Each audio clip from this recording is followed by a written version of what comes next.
mic set, blue checks, straight buckets, no loose lips. Chin prep for the match deck, spaced out was the concept.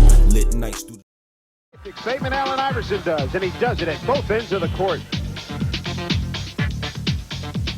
Once he consistently starts hitting his outside shot, he's going to be an unguardable guy. He's just too quick to play both the drive and the shot. So he's unbelievable. I'm offensive minded, but defense comes natural to me too. Because I like to be involved in every play. Everybody really looks at me as an offensive player. I play defense too, and I could play on both ends of the court. His physical skills are impressive, but some believe Iverson's mental approach to the game is his strongest asset. I haven't seen anybody that's any more competitive than Allen Iverson. When he walks into a gymnasium, he wants to compete. If the manager's the only person on the floor at practice, when he gets out on the floor, he challenges the manager to a game of horse one-on-one. The way he competes, I didn't play against a lot of players, or probably he's the most competitive player that I played against, and one of the best athletes. And every time we end up playing against Georgetown, it's a big challenge, and it is an exciting game because of him. Iverson may be the point guard, but he does much more than pass. Thompson gives his young floor general the freedom to make things happen. I can score and I can dish, and I can make things happen on the offensive end of the court. And he encourages me to shoot the ball in tough situations. He wants the ball in my hand, and I'm really willing to take on that responsibility.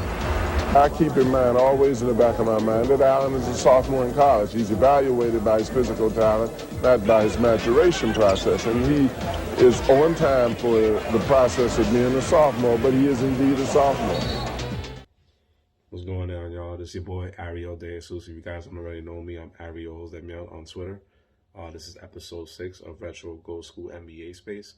And I'm here to talk about my boy right here, man, Allen Iverson. So if you guys don't know, man, this is one of the most greatest decorated scorers of all time. He just got introduced into the Hall of Fame in 2021. And this is somebody that I grew up outside of my fandom for the Knicks. This is one of the most respected, decorated players of my era, my time when I was growing up in my teens. And one of the players I respected outside of the Knicks organization that played for another team. I watched him come up through the Hoyas. And this kid was just spectacular. I mean, this is Mr. Virginia basketball. And a lot of fun fact that people don't know about Allen Iverson was that he played football. A lot of people don't realize this dude was a 2-star athlete. He played football and basketball at Virginia, and he won multiple awards for it, AAA awards in Virginia. This dude is a decorated player on NBA levels, AAU levels, high school levels, on both sports, man. So a lot of people don't really give him credit or understand that Allen Iverson was a really good football player too. So shout outs to AI for that.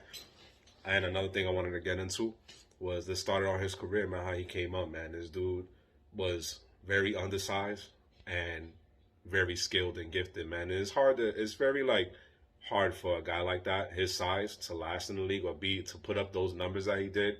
I mean, this guy could shoot. He could drive. He had a midi. He was ulteriorly quick. I mean, this dude was shifty. And he just was, and then a lot of things, he was a kleptomaniac as well. And he would get in the passing lanes real quick. He would steal, get on a fast break and get his bucket or dish it out to an open teammate. One of the most unselfish, greatest scorers of all time. And it was unfortunate that he never won a title, because that's one player I actually wanted to see to win a title, one of the Hall of Fame candidates to win a title. But, man, I'm a Georgetown Hoya fan, if you guys don't know. And back in that day, man, I used to watch Hoya games every time, man. When they lost to UMass, and I thought that year that was going to be their championship year. And that broke my heart, man, just like when the Knicks lost in the finals.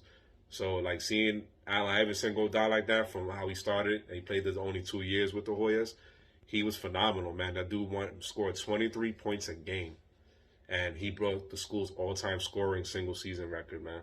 So shout outs to AI for that, man. AI was a phenomenal player, man. I mean, this guy, the whole starting five, man, made the NBA, man. Othello Harrington, Jahidi White, Allen Iverson.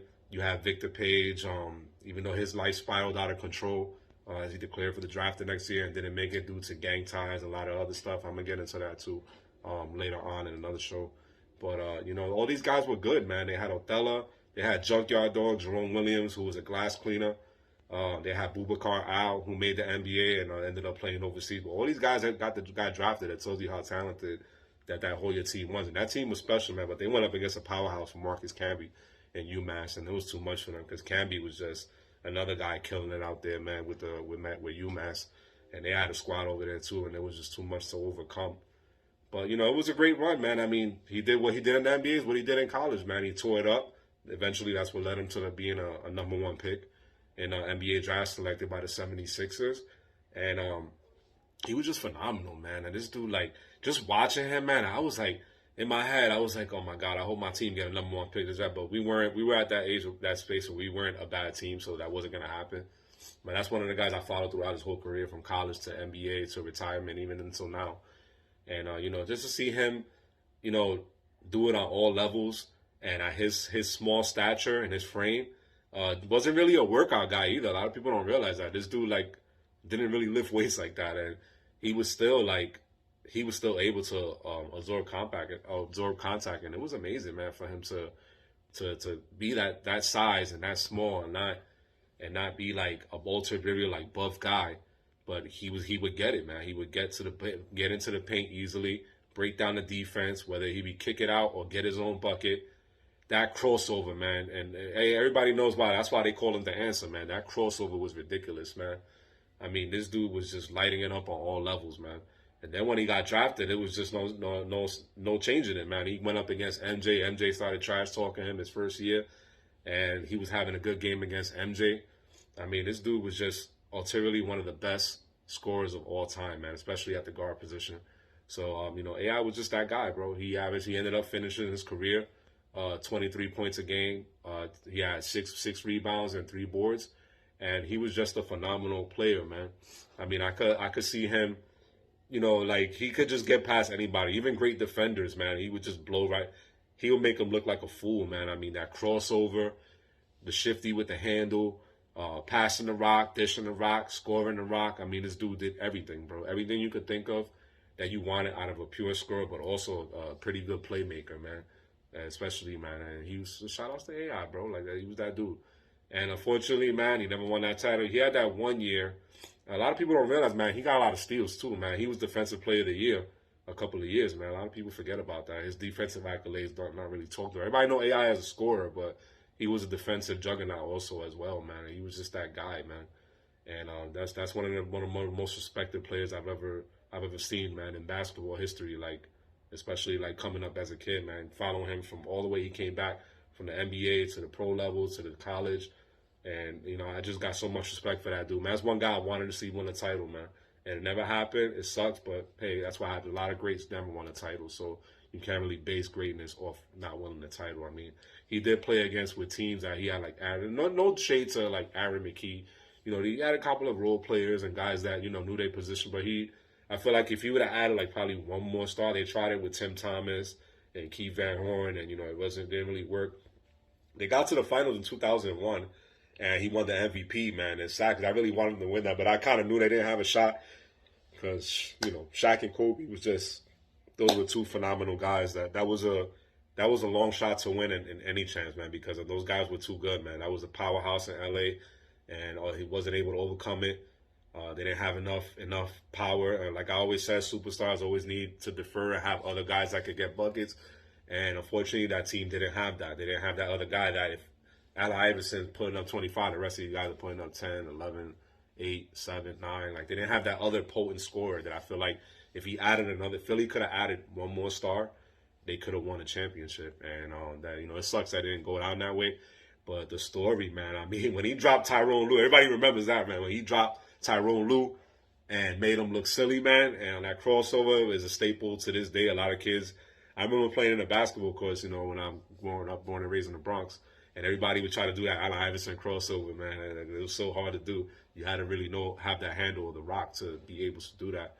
But a lot of people try to mimic him, even to this day, man. This dude is like an icon, man. Like, it's just so phenomenal seeing it. And I had the grace and fortunate of watching Allen Iverson, you know, coming up as a kid, and it was wonderful to see him excel, you know, collegiately and at the NBA level, man. And for a guy that's small to perform at that level, I don't know if we'll ever see it, man. And then we got guys that could probably compare to that, like Oscar Robertson, the Nate Tiny Archibalds of the world, but Allen Iverson, man. For that era, oh my God, he was phenomenal, bro.